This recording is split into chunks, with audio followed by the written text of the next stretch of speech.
এই মাহফিলগুলো মর্যাদা কিতাব খুললে দেখা যায়। এসব মাহফিলের মর্যাদা কিতাব খুললে দেখা যায়। এসব মাহফিলগুলোকে আল্লাহর রহমতের ফেরেশতারা আবৃত্ত করে রাখে, বেষ্টনী দিয়ে রাখে। যেরকম করে এই তেরপাল দ্বারা বেষ্টনী করে রাখা হয়েছে, আল্লাহর রহমতের ফেরেশতারাও আমাদেরকে এরকম বেষ্টনী করে রাখতে। সুবহানাল্লাহ। এবং আল্লাহর রহমতগুলো ওই ফেরেশতারা আমাদের উপর বর্ষিত করতেছে। সুবহানাল্লাহ। যখন একজন বান্দা সুবহানাল্লাহ একবার বলে, আসমান এবং জমিনের মধ্যে যত ফাঁকা জায়গা আছে আল্লাহ রাব্বুল আলামিন তাহার রহমতের কোনো শেষ নাই, কমতি নাই। আল্লাহ রাব্বুল আলামিন আমাদের সকলের আমলনামায় আসমান এবং জমিনের মধ্যে যত ফাঁকা জায়গা আছে এই সমপরিমাণ সওয়াব সকলের আমলনামায় দান করেন। সুবহানাল্লাহ কি বলা সওয়াবের কাজ নাকি গুনাহের কাজ? সওয়াবের কাজ। তাই আমরা এই মাহফিলে বেশি বেশি করে আল্লাহর জিকির করব। সুবহানাল্লাহ, এটা আল্লাহর জিকির। আলহামদুলিল্লাহ, আল্লাহর জিকির। কার জিকির? আমরা কার গোলাম? আল্লাহর গোলাম। আমরা জিকির করব কার? আল্লাহর। আমরা কোন নবীর উম্মত? আখির নবী, নূর নবী, হায়াতুন নবী, জিন্দা নবী, যে নবীজিকে সৃষ্টি না করলে আল্লাহ সুবহানাহু ওয়া তাআলা এই পৃথিবীকে সৃষ্টি করতেন না। ঠিক না বেটি? হাদিস কুদসি যেটি কোরআনের মধ্যে নয়, যেটি হচ্ছে আল্লাহর বাণী, কিন্তু কোরআনে আসে নাই, কিন্তু আল্লাহ সুবহানাহু ওয়া তাআলা বলছেন, সেখানে বলা হচ্ছে লাউলা কালামা খালাকাতুল আফলাক, ওগো নবীজি আপনাকে যদি আমি সৃষ্টি না করতাম, আসমান জমিন লৌহ কলম চন্দ্র সূর্য আমার সৃষ্টি জগতে যা কিছু আছে আমি কিছুই সৃষ্টি করতাম না। সেই নবীজির উম্মত হতে পেরেছি, এটা আমাদের সৌভাগ্যের বিষয়। ঠিক, এটা আমাদের সৌভাগ্যের বিষয়। যে নবীজির উম্মত হওয়ার জন্য, যে নবীজির শান এবং মান দেখার পরে কোন নবীজি আফসোস করা বাদ দেয় নাই। এমনকি হযরত আদম শফিউল্লাহ, আদম শফিউল্লাহ হতে হযরত ঈসা রূহুল্লাহ পর্যন্ত সকল আম্বিয়া কেরামগণ নবীজি উম্মত হওয়ার জন্য আল্লাহর দরবারে মন থেকে আকুতি করেছেন। ঠিক কি না? হযরত আদম শফিউল্লাহ বেহেশত থেকে যখন আল্লাহ রাব্বুল আলামিন পৃথিবীর মধ্যে পাঠায় দিলেন, পাঠায় যাওয়ার পরে শত শত বছর আল্লাহর দরবারে কাঁদতে কাঁদতে নদী বয়ে গেছে হযরত আদম আলাইহিস সালামের কান্নার পানির মাধ্যমে। হযরত আদম আলাইহিস সালামের দোয়া কবুল হয় না। হঠাৎ করে মনে হয়ে গেল, আমি যখন আমার ভিতরে যখন আল্লাহ রাব্বুল আলামিন রূহ ফুঁকে দিয়েছিলেন, রূহ ফুঁকে দেওয়ার পরে আমি যখন মাথা তুলে তাকিয়েছিলাম, আরশ আজিমের সেই চৌকাটের উপরে লেখা দেখলাম, লা ইলাহা ইল্লাল্লাহু মুহাম্মাদুর রাসূলুল্লাহ সাল্লাল্লাহু আলাইহি। তো আল্লাহ তো লা শারিক, আল্লাহ কি? যিনি আল্লাহর কোনো শরিক নাই। আল্লাহর কি কোনো শরিক আছে? কোনো শরিক নাই।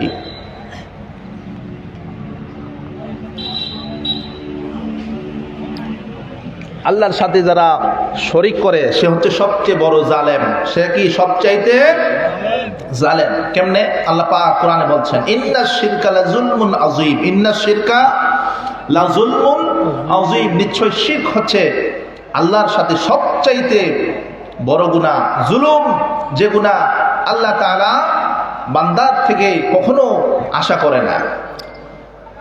তো আল্লাহ সুবহানাহু ওয়া তাআলা হযরত আদম আলাইহিস সালাম যখন বললেন, ইয়া আল্লাহ, আমি তো দেখেছি আপনি তো লা শারীক, আপনার সাথে কোনো সমকক্ষ নয়, আল্লাহ কেউ নাই আপনার সমকক্ষ, কিন্তু আপনার পাশে একটা নাম মুবারক দেখেছি, সেই নামটা কার জানি না।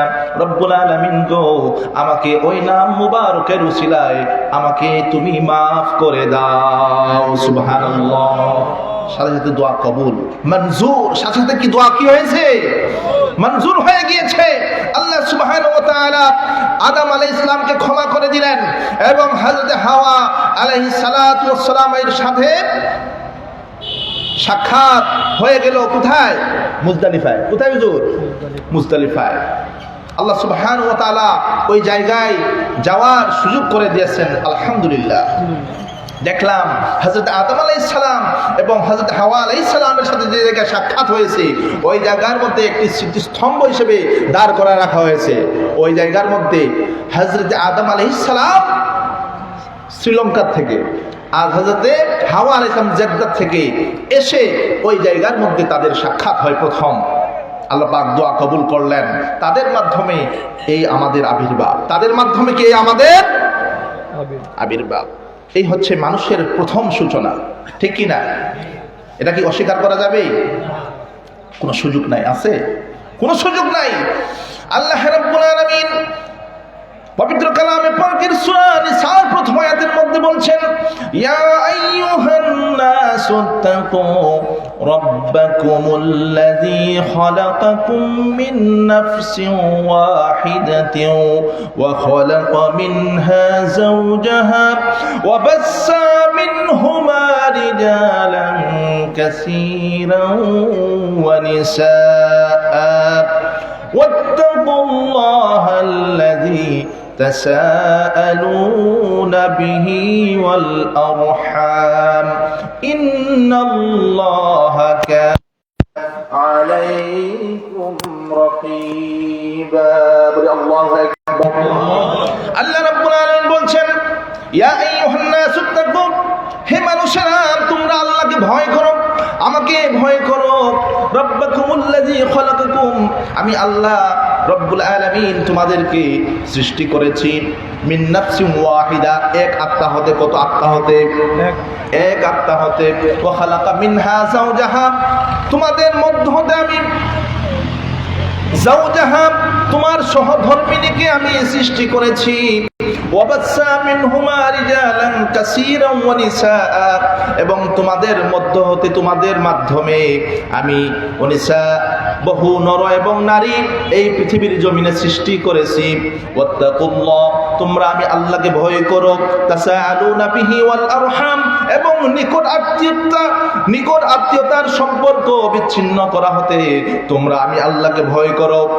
তাসাআলুনা বিহি ওয়াল আরহাম ইন্নাল্লাহা কানা আলাইকুম রাকিবা, নিশ্চয় আল্লাহ রাব্বুল আলামিন এই সব বিষয়ের মধ্যে বেশি দৃষ্টি দেন। সুবহানাল্লাহ। তাহলে আমরা এই আয়াতের মাধ্যমে বুঝতে পারলাম আমরা এক আত্মা হতে সৃষ্টি হয়েছি। কত আত্মা? এক আত্মা, এক রূহ থেকে আমরা সৃষ্টি হয়েছি। আল্লাহ রাব্বুল আলামিন বিভিন্ন জনগোষ্ঠীতে আবার বিচ্ছিন্ন করে দিয়েছেন পৃথিবীর সমস্ত জায়গায়, ঠিক কি না? হাজারো হাজারো ভাষা রয়েছে এই পৃথিবীর বুকে। আল্লাহ সুবহানাহু ওয়া তাআলা আমাদেরকে এই বাংলাদেশ নামক একটি রাষ্ট্র দান করেছেন। এটা আল্লাহর দান, বলি সুবহানাল্লাহ। আমাদের উচিত আমাদেরকে সংযত ধৈর্যশীলতার পরিচয় দিয়ে আমাদের দেশ এবং মাটিকে রক্ষা করতে হবে, ঠিক কি না? এই দেশ এবং মাটি যদি আমরা রক্ষা করতে না পারি, আমাদের স্বাধীনতা বিপন্ন হয়ে যাবে, ঠিক কি না?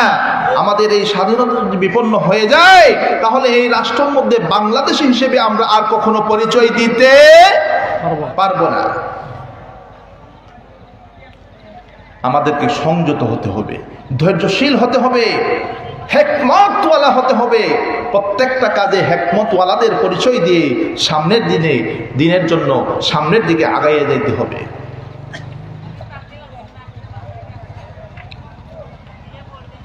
আল্লাহ সুবহানাহু ওয়া তাআলা আমাদেরকে এই জমিনে অত্যন্ত মায়া করে, আদর করে, যুক্ত করে সৃষ্টি করেছেন। অযথা আল্লাহ পাক আমাদেরকে সৃষ্টি করে নাই। এই পৃথিবী নামক মহা বিস্ময়, এই পৃথিবী নামক সমুদ্র থেকে একদিন আমরা বিলীন হয়ে যাব। যেদিন আমাদের রূহ আমাদের শরীর থেকে বের হয়ে যাবে, সেই দিন আমাদের আমল করার আর কোনো সুযোগ আছে? থাকবে? কোনো সুযোগ থাকবে না।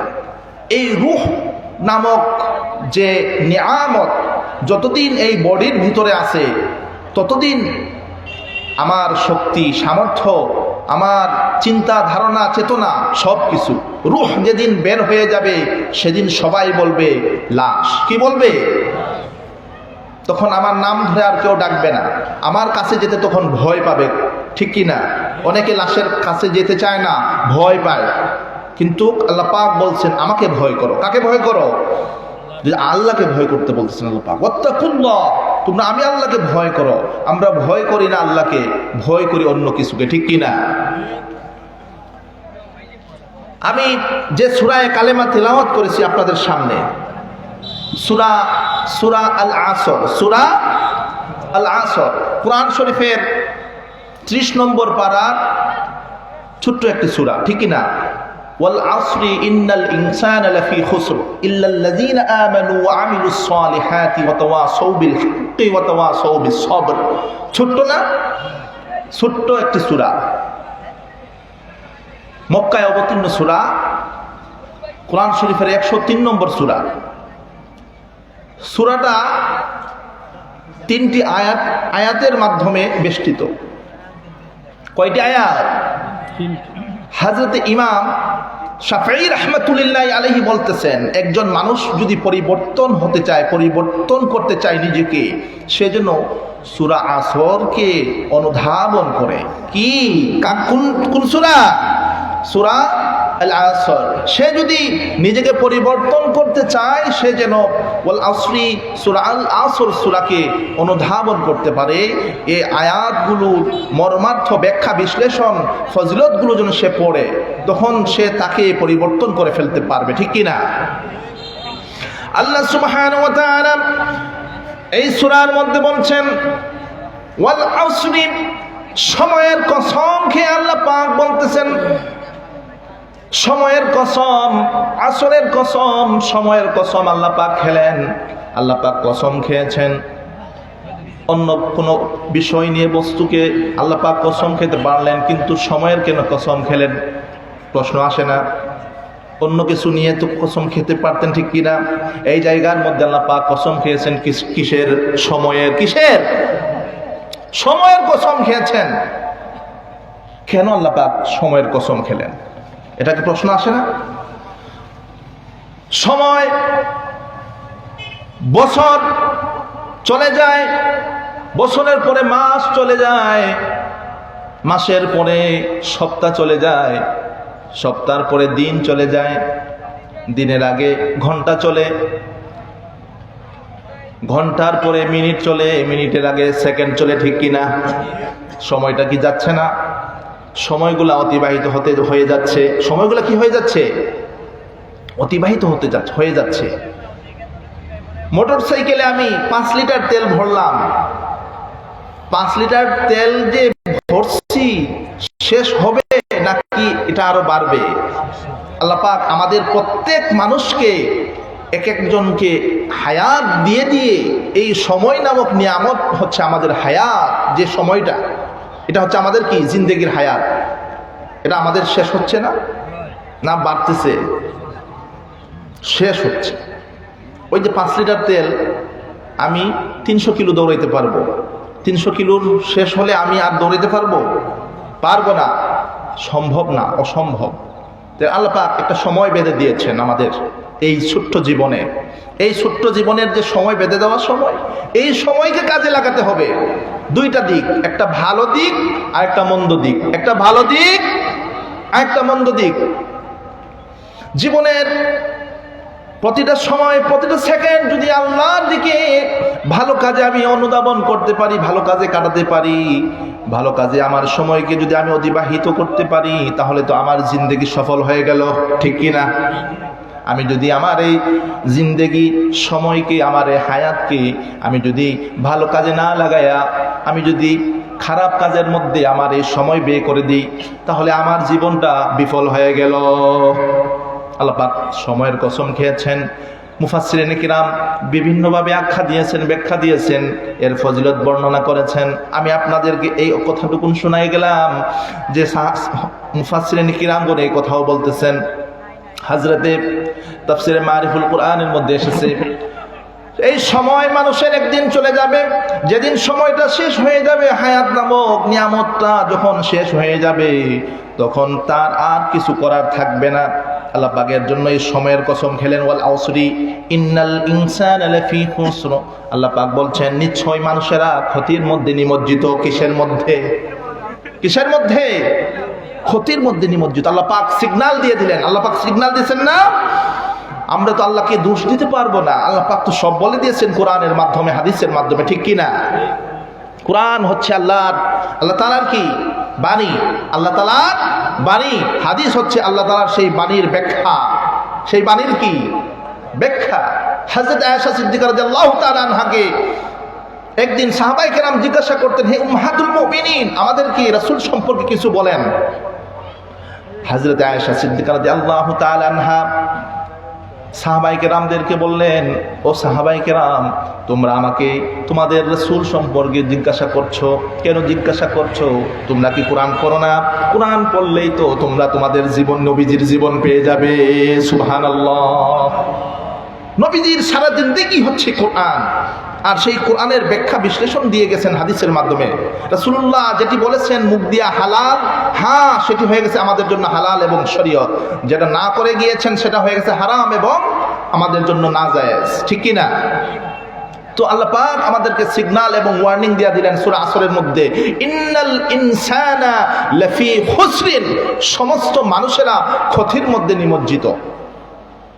এখানে সময় আমরা, এখানে কোনো ভাগ নাই, সমস্ত মানুষেরা। ইন্নাল ইনসান, নিশ্চয় মানুষেরা, লাফি খুসরিন, ক্ষতির মধ্যে আমরা নিমজ্জিত রয়ে গিয়েছি, ডুবে গেছি।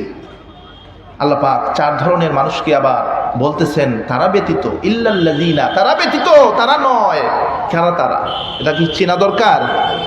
এই চার ধরনের ব্যক্তি যদি আমরা বলতে পারি, হতে পারি, আমাদের জন্য জান্নাত ওয়াজিব হয়ে যাবে। বলি সুবহানাল্লাহ। এই মাহফিল থেকে গুনাহ মুক্ত হয়ে আমরা চলে যেতে পারবো বাড়িতে। এবং এই আসরের, এই সূরা আল আসরকে কেউ যদি অনুধাবন করে জীবন পরিচালনা করতে পারে, আল্লাহ পাক তাকে নাজাত দান করবেন। সুবহানাল্লাহ। ইল্লাল্লাযিনা আমানু, এক নাম্বার হচ্ছে যারা ঈমান আনয়ন করেছে, যারা ঈমান আনয়ন করেছে তারা ব্যতীত। তারপর আল্লাহ পাক বলছেন ঈমান আনয়ন করা। ঈমান আনয়ন করা এখানে শেষ। ঈমান শব্দের অর্থ কি? বিশ্বাস। ঈমান শব্দের অর্থ বিশ্বাস। যদি আমরা পারিভাষিক অর্থ খুঁজি, ঈমান শব্দের বহুবচন যদি আমরা খুঁজি, তাহলে আমরা কি, ঈমান শব্দের ভিতরে অনেক কিছু লুকায়িত আছে, ঠিক কি না? বিশ্বাস স্থাপন করতে হবে এমন ভাবে আল্লাহ রাব্বুল আলামিনের সাথে কাউকে শরীক করা যাবে না। প্রিয় নবী সাল্লাল্লাহু আলাইহি ওয়াসাল্লাম তার 63 বছর জিন্দেগির মধ্যে আমাদের জন্য যে ফজিলতগুলো রেখে গিয়েছেন, যেগুলো শরীয়ত করে রেখে গিয়েছেন, সেগুলো মানতে হবে, অবশ্যই মানতে হবে। বিশ্বাস স্থাপন করতে হবে। শুধু বিশ্বাস করলে হবে না, আমলের মাধ্যমে সেগুলো নিজের বাস্তব জীবনের মধ্যে সেগুলো কি করতে হবে? নিজের বাস্তব জীবনে আমলের মধ্যে আনতে হবে। বিশ্বাস করতে হবে, বিশ্বাসের পর আমলে পরিণত করতে হবে, ঠিক কি না?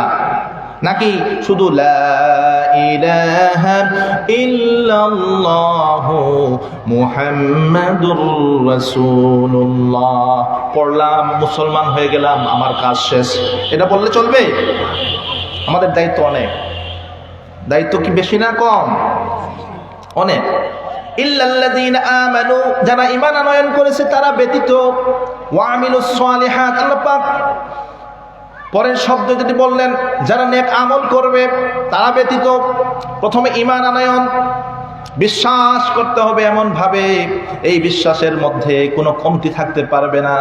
তারপরে ঈমান আনয়ন করার পর আমানু আমিলুস সালিহাত, নেক কাজ করতে হবে, ভালো কাজ করতে হবে, ভালো কাজ করতে হবে,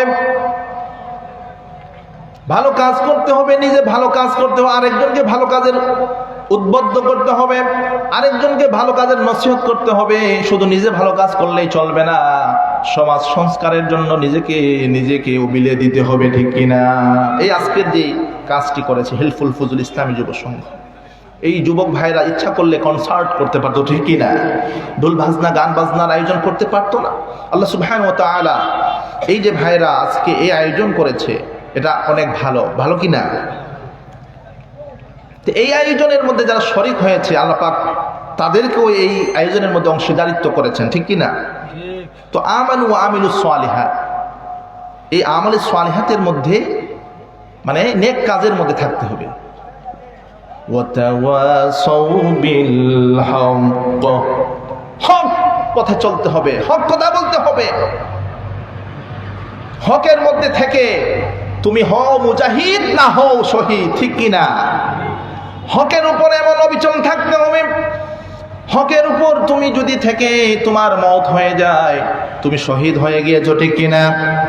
যদি শহীদ হতে পারো, তুমি তোমার কোনো হিসাব নাই, তুমি বিনা হিসাবে সেই রক্ত মাখা জামা নিয়ে আল্লাহর হাসরে উঠতে পারবা। আর যদি হকের উপর অবিচল থাকো, তুমি মুজাহিদ, বীর মুজাহিদ হিসেবে পৃথিবীর জমিনে আল্লাহ রাব্বুল আলামিন তোমাকে পরিগণিত করে রাখবেন।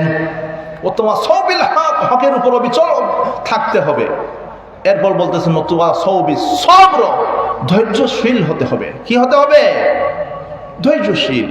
ধৈর্যশীল কেমন ধৈর্যশীল? আমার উপর বিপদ আসলো, আমি ছট করে আল্লাহকে দোষ দিয়ে দিলাম, এরকম ধৈর্যশীল না। প্রত্যেকটা সময়ে আল্লাহর উপর এমন ভাবে তাওয়াক্কুল করতে হবে, আল্লাহ সুবহানাহু ওয়া তাআলা যাতে আমাদেরকে সেই সময়টাকে আল্লাহর জন্য আমরা ছেড়ে দিতে পারি। ওই সময় যেন যেটা আল্লাহ পাক দিয়েছেন সেই সময় যেন ধৈর্য ধারণ করতে পারি, এবং আরেক ভাইকে যেন ধৈর্য ধরার জন্য নসিহত করতে পারি। এটি হতে হবে আমাদের জীবন। এই চারটা গুণ আল্লাহ পাক আলোচনা করলেন।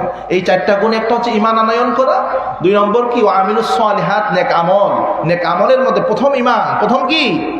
ঈমান। শুধু মুসলমান হলে চলবে না, এমন মুসলমান হতে হবে, নেক আমল করতে হবে। ঈমান আনলাম, মুসলমান হলাম, তারপরে আবার নেক আমল, ভালো কাজ করতে হবে। অন্যায় ছেড়ে দিতে হবে। নাকি অন্যায় এবং ভালো কাজ একসাথে চলবে?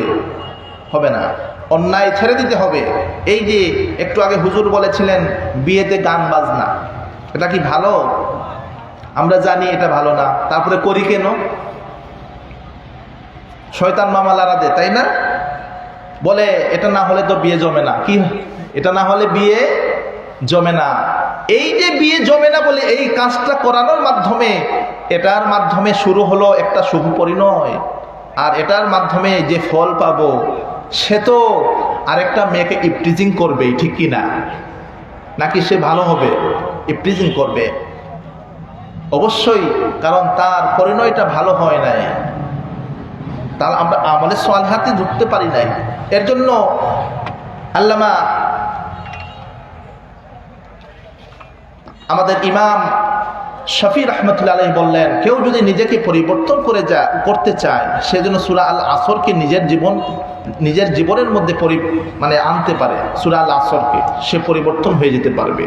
এই সূরা আল আসরের সূরাটা কি অনেক বড় সূরা না, ছোট্ট একটা সূরা, কিন্তু ইহার মর্তবা অনেক বেশি।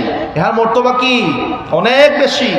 আমানু ওয়া আমিলুস সালিহাত, এই দুইটার ব্যাখ্যা বিশ্লেষণ দিতে গেলে সময় চলে যাবে, সময় ব্যয় হতেই থাকবে। একদিন হযরতে উমর রাদিয়াল্লাহু তাআলা আনহুকে একজন বেদিন কাফের বলতেছেন, ওমর তুমি তো দেখি এখন থেকে ব্যবসা বাণিজ্যের মধ্যে মন দেও না, কি হলো তোমার? হযরত উমর বললেন, কি হবে আবার? তুমি তো আমাদের ধর্ম ত্যাগ করে তুমি তো মুহাম্মদের ধর্মে ঢুকে গেলা। আমাদের ধর্ম ত্যাগ করে মুহাম্মদের ধর্মে প্রবেশ করে তোমার ব্যবসা বাণিজ্যের মধ্যে ভাটা পড়ে গিয়েছে। তুমি কি করো? তুমি তো ক্ষতিগ্রস্ত হয়ে যাচ্ছ। হযরত ওমর রাদিয়াল্লাহু তাআলা আনহু বললেন, আমার আল্লাহ এবং আমার রাসূল সাল্লাল্লাহু আলাইহি ওয়াসাল্লামের কদম মোবারকের মধ্যে আমি চলে গিয়েছি। তুমি পার্থিব জীবনের লাভ দেখতেছো, ওই কাফের তুমি পার্থিব জীবনের লাভ দেখতেছো। আমি ওমর তো আমার ব্যবসা বাণিজ্য বিসর্জন দিয়েছি আমি নবীজি সাল্লাল্লাহু আলাইহি ওয়াসাল্লামের কদম মোবারকের জন্য। সুবহানাল্লাহ। আমার তো এই দুনিয়ার ফায়দা আমার কিছু করতে পারবে না। আমি যদি রাসূলের একজন খাঁটি গোলাম হতে পারি, আল্লাহর একজন খাঁটি বান্দা হতে পারি, তাহলে তো আমার ইহজাগতিক কল্যাণ সাধিত হয়ে যাবে। আর ইহজাগতিক কল্যাণ যদি আমার সাধিত হয়ে যায়, পরজাগতিক কল্যাণ তো আল্লাহ পাক এমনিতেই সাধিত করে দিবেন। সুবহানাল্লাহ। এই হচ্ছে সাহাবায়ে কেরামদের ঈমান। তাদেরকে কখনো দামায় রাখতে পারে নাই। রাসূল করিম সাল্লাল্লাহু আলাইহি ওয়াসাল্লাম,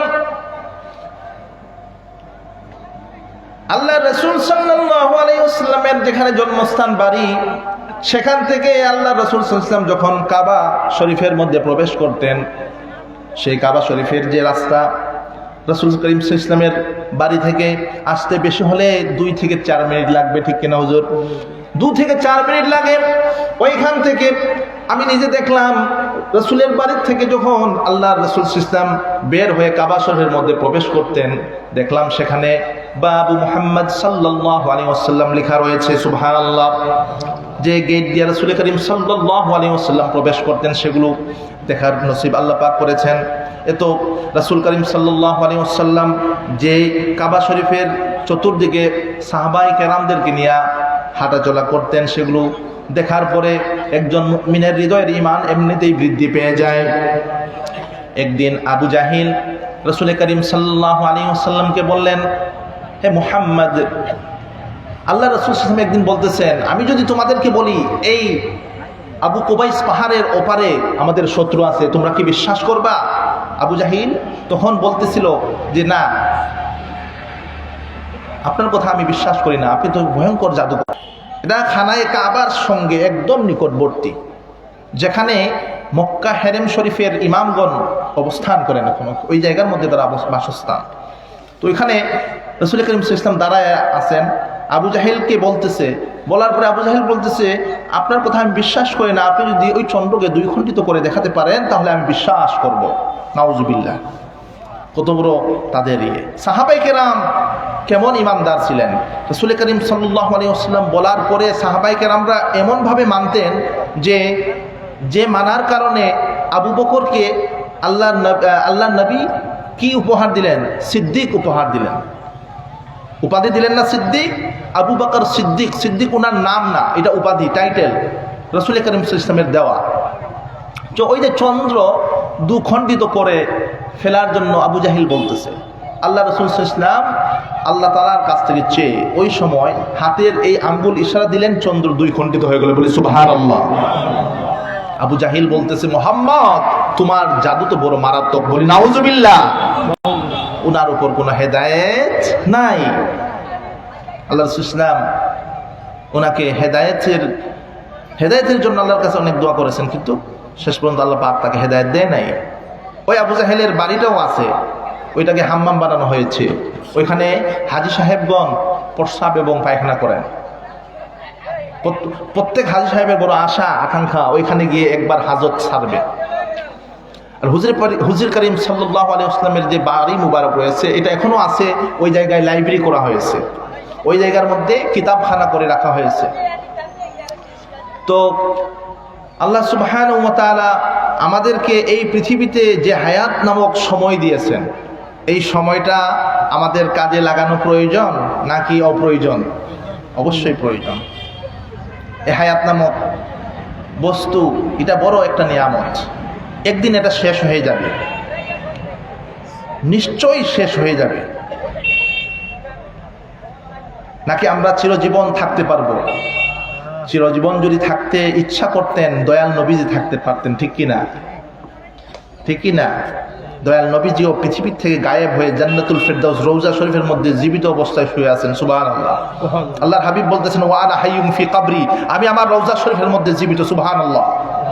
রিজিক প্রাপ্ত এবং নামাজরত অবস্থায় আছেন। সুবহানাল্লাহ। সেই রাসূল করিম সাল্লাল্লাহু আলাইহি ওয়াসাল্লাম পর্যন্ত দুনিয়া থেকে গায়েব হয়ে আছেন, আমাদেরকেও তো চলে যেতে হবে, ঠিক কিনা? তো এই যে সময়, আল্লাহ পাক সময়ের কসম খেয়ে আমাদেরকে জানায়া দিলেন, ইন্নাল ইনসানা লাফি খুসর, সমস্ত মানুষেরা ক্ষতির মধ্যে নিমজ্জিত। তো এখন আমরা চিন্তা করি, আমরা আল্লাহ পাক আমাদেরকে সিগন্যাল দিয়ে দিলেন, ওয়ার্নিং দিয়ে দিলেন যে আমরা ক্ষতির মধ্যে নিমজ্জিত। সে হাফিজ হোক, আলেম হোক, সে একজন সাধারণ মানুষ হোক, সকলেই শয়তানের ওয়াসওয়াসার মধ্যে সকলেই পড়তে হবে, পড়ে, ঠিক কি না? শয়তান সকলকে কি ওয়াসওয়াসা দেয় কি দেয় না? এমনকি সাধারণ মানুষ থেকে আলেমদের পিছনে শয়তান বেশি, ঠিক কি না? আলেমদের মাধ্যমে সমাজের মধ্যে সবচেয়ে বেশি ফিতনা ছড়ানো হয়, ঠিক কি না? কারণ একজন আলেম যদি অযথা কোনো কথা, কোনো ফতোয়া স্বাভাবিকভাবে চা দোকানে বসে দিয়ে দেয়, সেটাই হচ্ছে সবচাইতে বড় ফিতনা, ঠিক কিনা? এর জন্য আমাদের আমলে সালেহাত যেটা,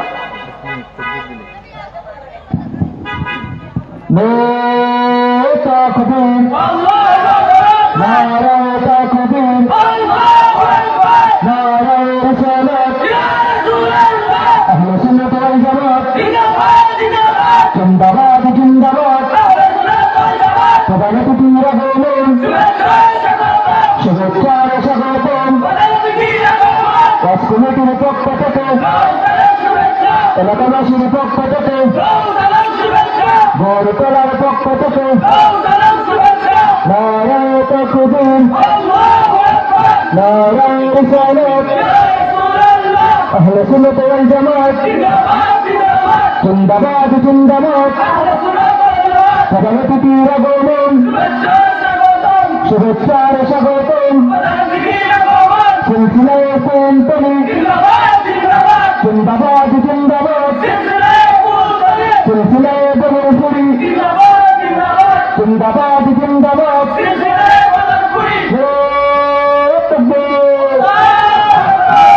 আলহামদুলিল্লাহ, সুপ্রিয় উপস্থিতি, আমাদের মধ্যে এসে উপস্থিত হয়েছেন আজকের মাহফিলের সম্মানিত প্রধান অতিথি, সুদূর চাঁদপুর থেকে আগত বিশিষ্ট ইসলামী চিন্তাবিদ হযরত মাওলানা হাফিজ আবু হানিফ আনোয়ারী হুজুর। তাই আপনারা যারা অযথা রাস্তাঘাটে দোকানপাটের সময় ব্যয় করতেছেন, মাহফিলের সৌন্দর্য রক্ষার্থে আপনারা সামিয়ানার নিচে আসায় বসার জন্য মাহফিল পরিচালনা কমিটির পক্ষ থেকে বিনীত অনুরোধ জানাচ্ছি। আল্লাহ সুবহানাহু ওয়া তাআলা যেন আমাদেরকে এই সব বিষয় চিন্তাধারা করে চলার তৌফিক দান করেন। ওয়া আখিরু দাওয়ানা আলহামদুলিল্লাহি রাব্বিল আলামিন। আসসালামু আলাইকুম ওয়া রাহমাতুল্লাহি ওয়া বারাকাতুহু।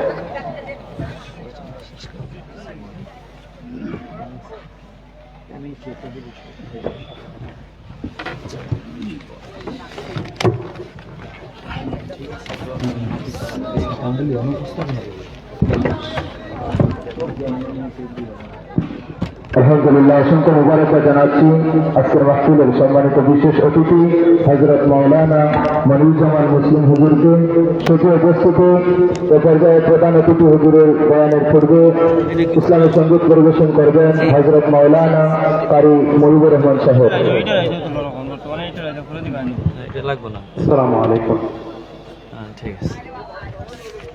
আল্লাহ তোমার মায়া সিন্ধু সীমানা যে নাই, জীর্ণ আমার জীবন তোরি আশায় আশায় বাই।